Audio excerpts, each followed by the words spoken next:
ملت ٹائمز میں خوش آمدید۔ فلسطین کے غزہ پٹی میں اسرائیلی بمباری سے منگل اور بدھ کی درمیانی رات کم از کم 80 فلسطینی شہید ہو گئے ہیں۔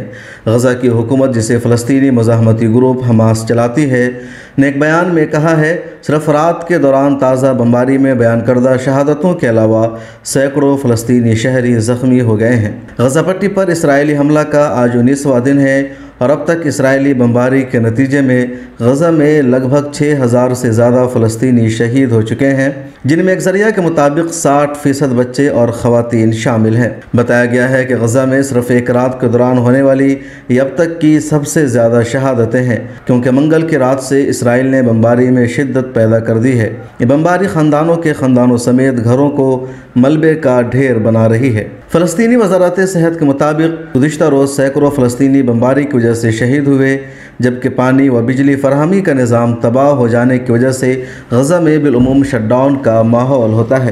حماس کی وزارت صحت کے جاری کردہ اعداد و شمار کے مطابق منگل کے روز مجموعی طور پر 407 فلسطینی لقمہ اجل بن گئے، ان میں زیادہ تر بچے اور خواتین تھیں۔ مسلسل بمباری اور بدترین تباہی کی وجہ سے 23 لاکھ کی آبادی خوراک، پانی اور دواؤں کے علاوہ ایندھن اور کمبلوں تک سے محروم ہے۔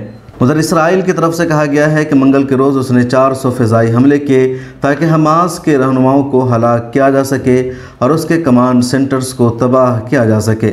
غزہ کے وسطی اور جنوبی حصے میں ایسا کئی جگہوں پر دیکھا گیا ہے کہ لوگ بڑی تعداد میں اپنے شہیدوں اور زخمی ہونے والے بچوں یا بڑوں کو نکالنے میں مصروف تھے۔ ایسا ہی ایک منظر میں الاہلی ہسپتال کے ملبے کے قریب ایک فلسطینی باپ کو دیکھا جا رہا ہے جو جھکا ہوا ہے اور اس کے 3 بچوں کی لاشیں پڑی ہیں۔ کارکنوں نے 24 جنازے پڑھے، جن میں سے اکثریت بچوں کی جنازے پڑھنے کی تھی۔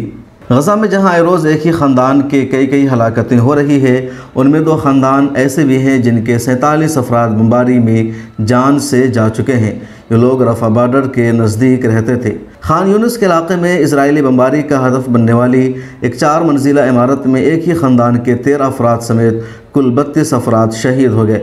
بچ جانے والے ایک فلسطینی نے بتایا کہ اس بلڈنگ میں 100 کے قریب افراد بے گھر ہو چکے ہیں اور انہوں نے یہاں پناہ لے رکھی تھی۔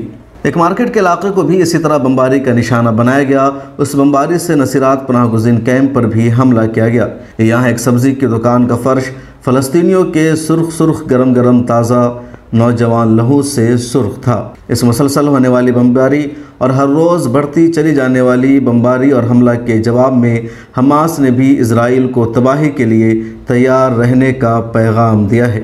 اسرائیلی حملہ میں اب تک تقریباً 6000 فلسطینی شہید ہو چکے ہیں، جن میں 60% بچے اور خواتین شامل ہیں۔ دوسری طرف فلسطین اور حماس کی جوابی کارروائی میں اب تک 1500 اسرائیلیوں کی ہلاکت ہو چکی ہے، 5000 سے زائد زخمی ہیں اور 220 حماس کی قید میں ہیں۔ بیورو رپورٹ، ملت ٹائمز۔ ملت ٹائمز کو آپ کی ضرورت ہے، ہماری آپ مالی مدد کریں۔